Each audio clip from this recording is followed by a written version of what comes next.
নমস্কার, আপনারা দেখছেন আসানসোল টাইমস।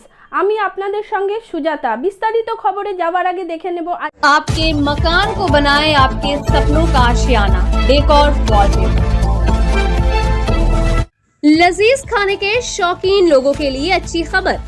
आसनसोल के एसबी गुराई रोड स्थित सुकांतो मैदान के सामने खुल गया है the Zaika fast food restaurant.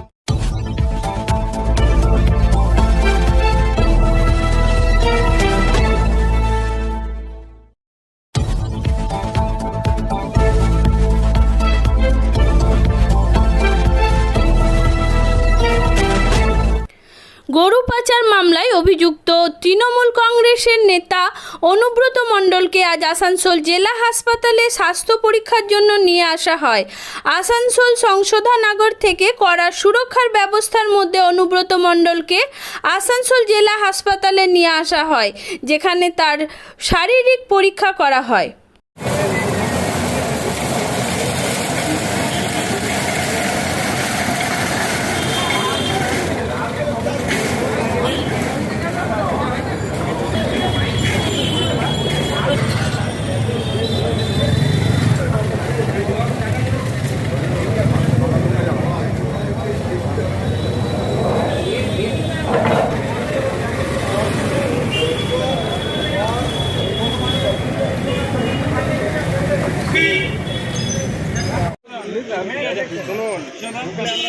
अरे जाके तुम तो अपना अपन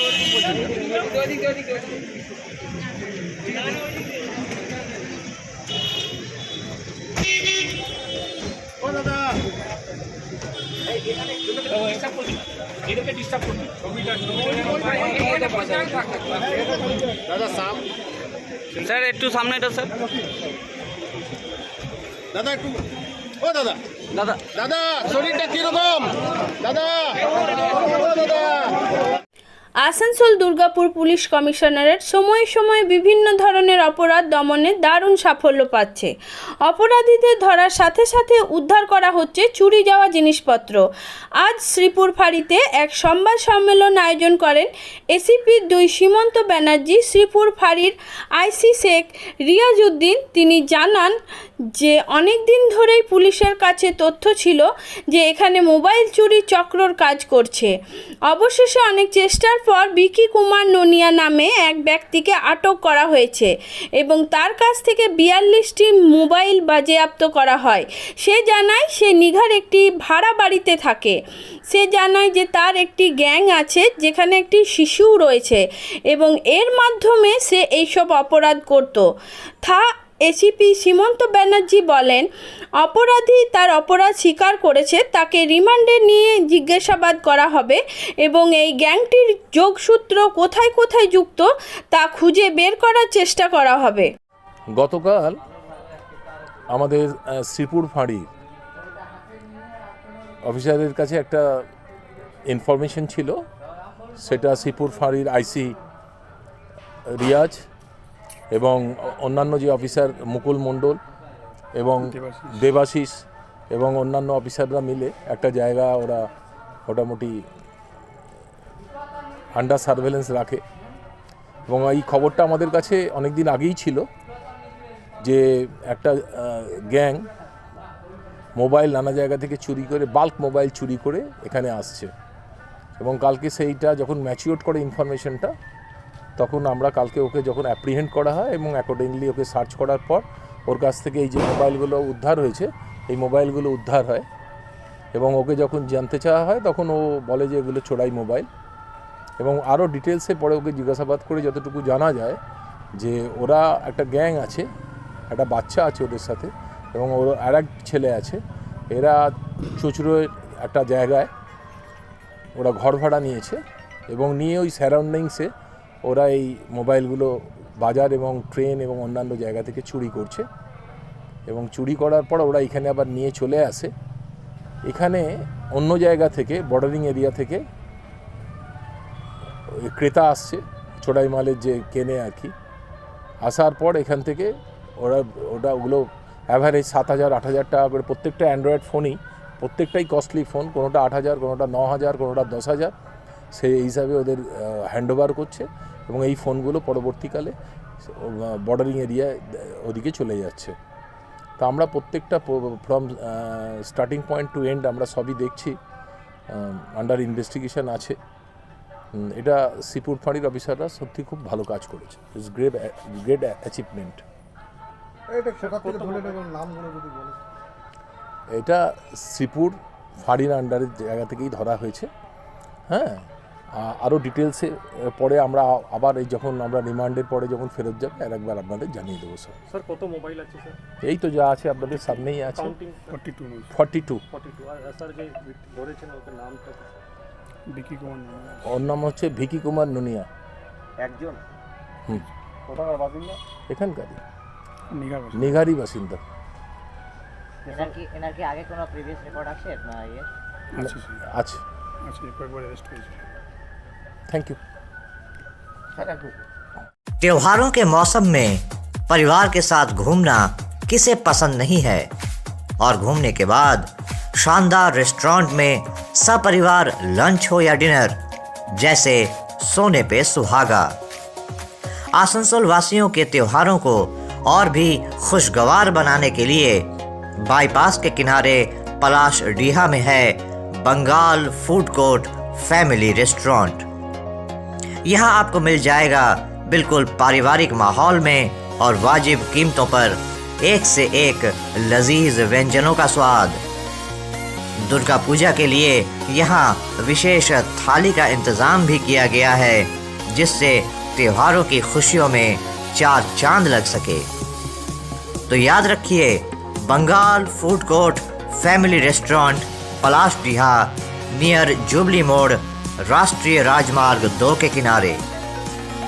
मोबाइल नंबर 7001367682 और 8389895225। মঙ্গলবার সকাল থেকেই রানীগঞ্জ পাঞ্জাবি মোড় পুলিশ ফাঁড়ি এলাকায় ইসিএল এর 7 গ্রাম এরিয়ার অন্তর্গত পিওর শেয়ারসোল কোরিয়ারির সামনে এক ধর্ণা মঞ্চ করে তৃণমূল শ্রমিক সংগঠনের বিভিন্ন ব্যানার পোস্টার নিয়ে খনি কর্মীদের অন্যায়ভাবে বিভিন্ন পদে বদলি করা হচ্ছে বলে দাবি করে এই অনশন শুরু করা হয়। এই বিষয়ে স্থানীয় শ্রমিক সংগঠনের নেতা উপেন্দ্র যাদব দাবি করেন, ম্যানেজমেন্ট অন্যায়ভাবে বিভিন্ন সিদ্ধান্ত নিচ্ছে। তিনি বলেন যে যতক্ষণ শ্রমিক বিরোধী এই সকল সিদ্ধান্ত তুলে নেওয়া হয় ততক্ষণ তারা এই অনশন চালিয়ে যাবেন। এই অনশন চলাকালীন স্থানীয় ঊর্ধ্বতন নেতৃত্বকে না জানিয়ে খনির সামনে তারা এ ধরনের বিক্ষোভ করছেন, যা কখনোই সঠিক নয় বলে দাবি করলেন এরিয়ার সেক্রেটারি তারকেশ্বর সিং। এই বিষয়ে ইসিএল ম্যানেজমেন্ট দাবি করেছেন তাদের কোনো নোটিশ না দিয়ে এই ধরনের বিক্ষোভ করা হচ্ছে, যা অনৈতিক। एक मैनेजर जो पीआर शार्सुल का कोलियरी का है, वो अपना मनमानी ढंग से कोलियरी को चला रहा है। वो चाहता है कि हम रिटायर होने वाले हैं, 5-7 दिन में मेरा रिटायरमेंट हो जाएगा, हम कोलियरी को जैसे तैसे करके बर्बाद करके चले जाएंगे। यह कोलियरी मजदूर साथी का है और हम लोग मजदूर साथी कोलियरी के प्रति गलत रवैया को हम लोग बर्दाश्त नहीं करेंगे। हमारे प्योर शार्सुल कोरिया में अभी भी बहुत सारे ऐसा आदमी है जो अपना ड्यूटी करते करते लाचार हो गए, चलने से लाचार है, चल नहीं सकते हैं। उसको मैनेजर बोलता है कि आप खदान में जाइए, काम कीजिए, आपको करना होगा। लाचार होकर वह मजदूर काम करता है, लेकिन यही मैनेजर कुछ ऐसा जो लोग हैं जिसका अभी तक VT कंप्लीट नहीं हुआ है, रेगुलाइज नहीं हुआ है, वैसे वैसे 10-12 व्यक्ति को मैनेजर अपने सुख सुविधा के लिए जगह जगह पर उसको बैठा दिया गया है। इसके खिलाफ में हम लोग मैनेजर का विरोध कर रहे हैं और ये प्रदर्शन लगातार चलेगा जब तक इसका निराकरण ना हो जाए। केसी का बैनर क्या आप लोगों का आदेश दिया गया धरना के लिए? हाँ, क्या बोला गया? धरना महामंत्री को पास हम लोग गए, महामंत्री से बोले कि प्योर शार्सुल कोरियरी में ऐसा ऐसा रवैया है। महामंत्री बोले कि अगर बात कीजिए, नहीं सुनता है तो आप लोग धरना प्रदर्शन में बैठिए। क्या पैसा के बिना में? देखिए, आप तो लोग तो भली भांति जानते हैं, आप लोग को सब मालूम है कि जो रवैया उसका है इसमें कुछ कहा नहीं जा सकता है, चंद सुविधा के लिए कर भी सकता है। क्या इसमें क्या शामिल है ये पता नहीं, लेकिन मैनेजर इसमें खुलेआम शामिल है। क्या आपका भी यूनियन इसमें शामिल है? तो मेरा यूनियन तो धरना प्रदर्शन में बैठा हुआ है, मेरा यूनियन तो धरना प्रदर्शन कर रहा है। आपका शुभ नाम? मेरा नाम Upendra Prasad Yadav, KKSC senior president.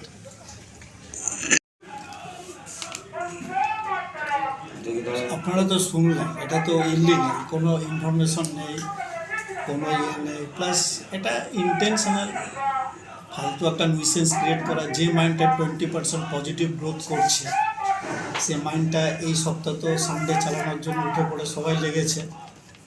Just একটা সুপার সিস্টেম। আপনার এই নিয়ে কোনো পদক্ষেপের কথা ভাবছেন? এই নিয়ে কোনো ব্যবস্থা গ্রহণের কথা ভাবছেন? যা করার সেটা করা হবে। আপনার নামটা এটা একটু as per বলুন। rule। अमिताभ दास। नमस्कार दोस्तों, मैं बापी बनर्जी आसनसोल टाइम्स में अपने सहयोगी ब्रजेश इलाही अंसारी के साथ आपका स्वागत करते हैं। आज ECL के 7 ग्राम एरिया के प्योर सियारसोल एरिया में एक घटना हुई, जिसे बहुत से लोग कह रहे हैं कि ये TMC की जो श्रमिक संगठन है, कोयला खदान कांग्रेस KKSC, उसकी अंदरूनी गुटबाजी इसको कहा जा रहा है। कहा जा रहा है कि इससे साबित होता है कि TMC के इस संगठन में, श्रमिक संगठन में सब कुछ ठीक ठाक नहीं है और कहीं न कहीं अंदर ही अंदर गुटबाजी पनप रही है। हम इस सब के बारे में जानकारी हासिल करेंगे और एक्चुअल घटना क्या हुई थी इसके बारे में भी हम जानने की कोशिश करेंगे। इस वक्त हमारे साथ मौजूद हैं KKSC के 7 ग्राम एरिया के एरिया सचिव तारकेश्वर सिंह साहब। सर, आपका आसनसोल टाइम्स में स्वागत है। ये सबसे पहले तो मेरा सवाल यही होगा कि ये जो कहा जा रहा है कि TMC की गुटबाजी, क्या सही में आज प्योर सियारसोल में जो हुआ वो TMC की गुटबाजी थी? नहीं, ये ऐसा कोई गुटबाजी नहीं है। हमारा जो वहाँ KKSC का कमेटी है कि नहीं, उस धरना में उस कमेटी का एक भी सदस्य में शामिल नहीं है, तो इसको हम कैसे गुटबाजी कह सकते हैं? ज़रा उस घटना के बारे में बताइए कि घटना क्या हुआ था एक्चुअली। कोई घटना नहीं है। आज सुबह जनरल मैनेजर के द्वारा हमको फ़ोन किया गया, करीब 7 ग्राम एरिया के 7 ग्राम एरिया के जनरल मैनेजर से फ़ोन किया गया। जनरल मैनेजर फ़ोन किए कि भाई आपके यहाँ आपका KKSC का झंडा लगा करके और वहाँ पर धरना पर 10-15 आदमी बैठे हुए हैं। हमने सर इसका सूचना हमको नहीं है, कारण कि हमारे यूनियन की तरफ से तो कोई अथी नहीं है, कोई इन्फॉर्मेशन नहीं है। फिर भी हम जाते हैं वहाँ जाकर देखे तो उपेंद्र यादव बोल करके एक भोला बोल के लड़का है, 10-15 आदमी को ले करके और वहाँ पर बैठे हुए थे। हमारा झंडा भी लगा हुआ था। तो हमने बोला कि भाई आप लोग को किसने परमिशन दिया है? तो वो बोला हमसे कि जो बात बोला कि हरराम सिंह हमको परमिशन दिए हैं। हम संगे संग हरराम सिंह जी को फ़ोन लगाए, क्योंकि हमारे यूनियन के जनरल सेक्रेटरी हैं। उन्होंने हमसे साफ साफ बोला कि हम ऐसा काम नहीं किए हैं, आप इतना मूर्ख की तरह कहीं बात कर रहे हैं। हम अगर परमिशन देंगे तो आपको इन्फॉर्मेशन होगा, जो कि हमको भी इन्फॉर्मेशन नहीं है। हम बोले नहीं, आपका नाम लिया, आपको बदनाम करना चाह रहा था, इसलिए हम आपसे बात कर लिए। और उन्होंने कहा कि ना, हमने किसी को धरना प्रदर्शन करने का ऑर्डर नहीं दिया है। झंडा जो लगाया है कि नहीं, वो झंडा लगाने का भी हमने परमिशन नहीं दिया है, वो गलत किया है। ये उपेंद्र यादव कौन है KKSC में, वो किस पद पे हैं? KKSC में उनको हमारे जानकारी के अनुसार कोई पद नहीं है, समझे ना। और उपेंद्र यादव आज के 1 साल पहले HMS यूनियन करना चाहते थे, लेकिन किसी कारणवश उन्होंने HMS नहीं किया, है कि नहीं। और वो हम लोग का यूनियन में मेंबरशिप लेना शुरू किए। 1 साल मेंबरशिप लिए हैं KKSC का, लेकिन हमारे कोयलरी में, हम लोग का कमेटी में, चाहे कोई अथी में, अभी तक वो किसी पद पर नहीं है। तो जो व्यक्ति आपके संगठन में किसी पद पे नहीं है, इस तरह से वो आपकी जानकारी के बिना, आपके संगठन के KKSC के संगठन के महामंत्री की जानकारी के बिना, परमिशन के बिना इस तरह से धरना प्रदर्शन कर रहा है, तो कहीं ना कहीं इससे तो संगठन की बदनामी हो रही है। हाँ, वो तो उपेंद्र वो कर ही रहा, बदनामी तो हो रहा है। लेकिन अब इसके बारे में विस्तृत अगर कोई बात बोलना है तो हम अपना ऊपर के जो नेता हैं उनको जानकारी दे दिए हैं, है कि नहीं। अब अगर कोई एक्शन लेना है या कुछ बात करना है तो उनके अधिकार क्षेत्र में आता है। हमारा काम था कि उनको इन्फॉर्मेशन देना, उनको इन्फॉर्मेशन दिए हम अपने महामंत्री जी को, और उन्होंने भी बोला कि हमने कोई परमिशन दिया नहीं है, तो उसके बाद वो क्या एक्शन लेते हैं नहीं लेते हैं अब उनका काम है। हमको जैसा उनका आदेश मिलेगा उस तरह से हम काम करेंगे। तो इस कोलियरी में जो केकेएससी के जो श्रमिक हैं उनसे आपकी बातचीत हुई होगी, उनका क्या कहना है इस धरना प्रदर्शन के बारे में, या जिस मुद्दे को लेकर वो आगे बढ़ रहे थे उस मुद्दे को लेकर उनका क्या कहना है? हमको डायरेक्ट उपेंद्र से ही बात हुआ है कि नहीं, वो मेरे सामने भी बोला कि हमको एमएलए साहब परमिशन दिए हैं। हमने नहीं, एमएलए साहब आपको परमिशन नहीं दिए हैं, हम एमएलए साहब से बात की, आप उनको झूठ मूठ का बदनाम कर रहे हैं, है कि नहीं। आप ये अपना मन से अपना व्यक्तिगत स्वार्थ के चलते कुछ मजदूर को 10-15 मजदूर को मूर्ख बना करके आप ये कर रहे हैं, ये आप ठीक नहीं कर रहे हैं। सर मेरा एक और सवाल है कि क्या जो भी धरना प्रदर्शन है, जिसको जो भी आप कहें, वो करने से पहले क्या उस प्रबंधन को, उस एरिया प्रबंधन को क्या जानकारी दी गई थी? अब इसका जवाब तो एरिया प्रबंधन बताएगा, हम कैसे बताएंगे? नहीं, जब आपके पास फ़ोन आया तो उनका क्या कहना था? उनका कहना था कि भाई प्योर सियासत में जो हो रहा है आपके यूनियन की तरफ से हो रहा है, विदाउट लिखित हो रहा है। हमने बोला हम लोग तो करिए नहीं रहे तो हम लिखित क्यों देंगे, है कि नहीं। हमारा यूनियन ये सब कुछ कर नहीं रहा तो हम आपको लिखित क्यों देंगे जी। तो क्या हम ये कह सकते हैं कि उपेंद्र यादव जो ये कर रहे थे वो अपने व्यक्तिगत स्वार्थ को चरितार्थ करने के लिए ऐसा कुछ कर रहे थे और कहीं ना कहीं उनकी मंशा संगठन को बदनाम करने की थी? एकदम। मान लीजिए कि हमारा संगठन जो है श्रमिक संगठन है और 7 ग्राम एरिया में करीब करीब 5000 टोटल वर्कर हैं, उसमें करीब करीब 3500 हमारा मेंबरशिप है। तो इसको बदनाम करने का ही तो तरीका है। यहाँ पर यूनिट के सेक्रेटरी हैं, यूनिट के प्रेसिडेंट हैं, एरिया प्रेसिडेंट हैं, एरिया सेक्रेटरी हैं, हम लोग के ऊपर महामंत्री हैं, आज के डेट में वो एमएलए भी हैं, है कि नहीं। इसके बाद ये बदनाम करने का मामला मैटर के चलते ही तो उन्होंने झंडा भी लगा लिया, है कि नहीं। हालांकि हम यूनिट सेक्रेटरी को बोल कहे हैं कि आप उनके अगेंस्ट में थाना में इन्फॉर्म कर दीजिए कि हमारा यूनियन की तरफ से इनको झंडा लगाने का कोई परमिशन नहीं है। आजकल तो झंडा बाज़ार में मिलता है, कोई भी किन कर लगा लेता है, तो क्या किया जाए, उसके बारे में हम क्या बोल सकते हैं। जब से हमने देखा है कि टीएमसी की जो आला नेत्री हैं ममता बनर्जी, वो हमेशा ये कहती हैं कि कार्य दिवस नष्ट नहीं होना चाहिए या किसी काम में खलल नहीं पड़ना चाहिए। तो क्या आप कितना केकेएससी संगठन के तौर पे इस चीज़ को कितनी गंभीरता से ले रहा है? आला नेत्री या दीदी का जो भी बात आया है कि नहीं, उसको 100% हम लोग लागू किए हैं, है कि नहीं। और किसी भी स्ट्राइक में या किसी भी बंद में हम लोग समर्थन में केकेएससी नहीं है, और इसका प्रमाण ईसीएल मैनेजमेंट भी जानता है और यहाँ का पूरा प्रशासन भी जानता है कि हर चीज़ स्ट्राइक को हम लोग विफल करके चालू किए हैं। लेकिन इस तरह के कुछ आदमी हमारे पार्टी में बोलिए या यूनियन में बोलिए जो घुस गए हैं, जो पार्टी को इस अपने कार्यक्रम से बदनाम करना चाह रहे हैं, और इसका निर्णय क्या होगा वो आला जो हमारा जिला लेवल का या महामंत्री टाइप के जो आदमी हैं उनके हाथ में भी निर्णय लेने का पावर है। हम इसके विषय में विशेष कुछ बोल नहीं सकते। लेकिन आपने उनके खिलाफ थाने में शिकायत दर्ज करने को कह दिया। हम उनके अगेंस्ट में जो शिकायत दर्ज कराना है, यूनिट का जो सेक्रेटरी है उसको हम बोल दिए हैं, कारण कि हम लोग की जानकारी में नहीं हुआ है। और ये उन्होंने जो किया है उपेंद्र यादव, वो 100% गलत किए हैं। इसका समर्थन केकेएससी यूनियन किसी कीमत में नहीं करेगा और हमारा महामंत्री भी इसका समर्थन नहीं कर रहे हैं जो हमसे बात। एक बार फिर से मैं आपसे पूछना चाहता हूं, मेरा आखिरी सवाल कि महामंत्री जो हैं उन्होंने इसकी परमिशन नहीं दी थी और आपके हिसाब से भूपेंद्र यादव उनका जो नाम ले रहे हैं वो गलत बयानी कर रहे हैं और हमारे समझ से तो उनको बदनाम करने का ही तरीका अपनाए हैं और कुछ नहीं। चलिए, हम अभी बात कर रहे थे तारकेश्वर सिंह साहब से, जिनका कहना है कि पीओसी आरसोल में आज जो धरना प्रदर्शन किया गया उसके पीछे केकेएससी की कोई अनुमति नहीं थी और धरना प्रदर्शन की अगुवाई कर रहे उपेंद्र यादव गलत बयानी कर रहे हैं। वो जो कह रहे हैं कि महामंत्री की अनुमति थी, वो ऐसा नहीं है। इनके अनुसार इनकी महामंत्री से बात हुई है, संगठन के महामंत्री जो कि विधायक भी हैं हरिराम सिंह जी, उनसे बात हुई है और हरिराम सिंह जी ने खुद इनको कहा है कि ऐसा कोई परमिशन, ऐसी कोई अनुमति उन्होंने नहीं दी है। और इन्होंने वहाँ के यूनिट सेक्रेटरी से ये कह दिया है कि उपेंद्र यादव के खिलाफ स्थानीय थाने में शिकायत दर्ज की जाए कि बिना संगठन की अनुमति के संगठन का झंडा कैसे इस्तेमाल किया जा सकता है। तो फ़िलहाल तो तारकेश्वर सिंह जी से बात करके हम लोग को ये पता चला, जानकारी हासिल हुई कि वो जो धरना आज दिया गया वो KKSC की तरफ से ऑफिशियली वो नहीं था और इसके पीछे संगठन की कोई अनुमति नहीं थी।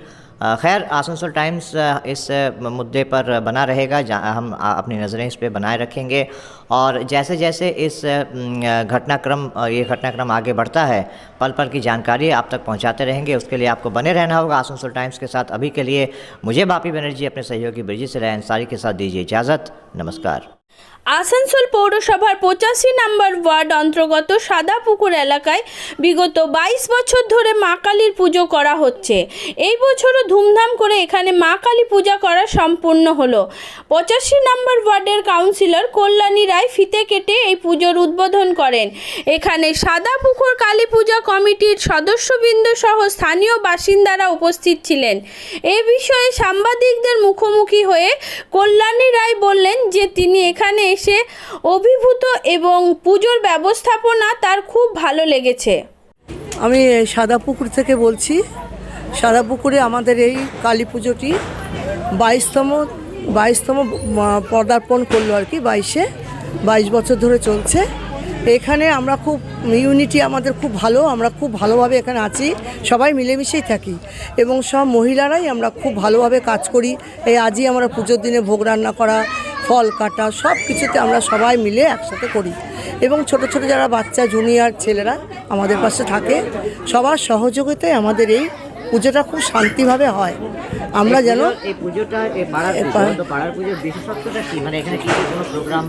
এখানে আমরা ছোটোখাটো অনুষ্ঠান সবসময় করি, যেমন এই কালী পুজো উপলক্ষে আমরা একটা অনুষ্ঠান করব, এই সামনে শনি রবিবারই করব, তাতে সবাই অংশগ্রহণ করবে, নাচ গান আবৃত্তি সব কিছুই হবে। তারপরে আমাদের আসছে জানুয়ারি মাসে হয়তো সরস্বতী পুজো, আমরা ইচ্ছা আছে খুব ভালো করেই করব। কাজে এই পুজোটা এবছর মানে 22তম পুজো হলো, 22 বছর ধরে চলছে এবং পুজোটা আমরা খুব ভালোভাবেই করি, খুব সবাই মিলে একসাথে আনন্দ করি। পুজোর পর আমরা খাওয়া দাওয়া সব কিছু খুব ভালো করে করি। তারপরে ঠাকুরকে বরণ করা থেকে ঠাকুরের ফল কাটা, আমরা মেয়েরা বাচ্চারা সবাই মিলে একসাথে আনন্দ সহকারে এই জায়গাটাতে থাকি। আমার নাম অঞ্জলি ভট্টাচার্য। আজ এখানে এসে আপনার কিরকম লাগছে? এখানে এসে যা লাগছে এটা বলে বোঝানো যাবে না, এটা উপলব্ধি করছি মাত্র। দারুণ ভালো লাগছে এবং সবাই সাথে আছেন, এটাও একটা ব্যাপার। কি বার্তা দিতে চান আপনি 85 নম্বর ওয়ার্ডের জনসাধারণকে এবং আসানসোল পৌরসভার জনসাধারণকে? বার্তা দিতে চাই এটা, যদিও এটা এই জায়গা নয় বলার, তাহলেও না বলে আমি পারছি না। আমাদের মমতাময়ী মা এবং দিদি যে মানুষের জন্য যেভাবে কাজ করে যাচ্ছেন দিনরাত এক করে, তার দিকে তাকিয়ে আমি বলবো একটাই কথা, 24-এ যে আমাদের ঝড় আসছে সেই ঝড়কে ভেঙে দিয়ে সবুজে সবুজ করুন এবং দিদির সাথে সহযোগিতার হাত বাড়ান। দিদি যেন আমাদের মাথার উপর এইভাবেই থাকেন এবং আমরা যাতে কাজ করে যেতে পারি এবং এই বাংলাকে আমরা এগিয়ে নিয়ে যেতে পারি। দিল্লির বুকে নিয়ে গিয়ে আমাদের এক দিদিকে সেখানে প্রধানমন্ত্রী হিসেবে আমি দেখতে পাই বা আপনারাও প্রতিষ্ঠিত করতে পারেন, এই বক্তব্যই আমি রাখবো এখানে। हमारा अपना शहर आसनसोल, इसे स्वच्छ और निर्मल रखने की जिम्मेदारी हमारी है। আসানসোল পৌরসভা শহরকে সুন্দর এবং নির্মল করতে বদ্ধপরিকর। পৌরসভার এই চেষ্টায় সুনাগরিক হিসেবে আমাদেরও কিছু কর্তব্য আছে। यहाँ वहाँ प्लास्टिक फेंकना, थूकना, गंदगी फैलाना, ऐसी कुछ आदतें हैं जिनका त्याग करना हमारे साथ साथ हमारे शहर के स्वास्थ्य के लिए भी बेहद जरूरी है। তাই আসুন আমরা প্রতিজ্ঞা নিই, যেখানে সেখানে আবর্জনা ফেলবো না, ধূম্রপান ত্যাগ করব, শহরকে দূষণ মুক্ত করতে গাছ লাগাবো और अपने शहर आसनसोल को बनाएंगे स्वच्छ, सुंदर और निर्मल। आसनसोल नगर निगम द्वारा जनहित में जारी। এখনকার জন্য এই পর্যন্ত। পরবর্তী খবরের জন্য দেখতে থাকুন আসানসোল টাইমস। নমস্কার।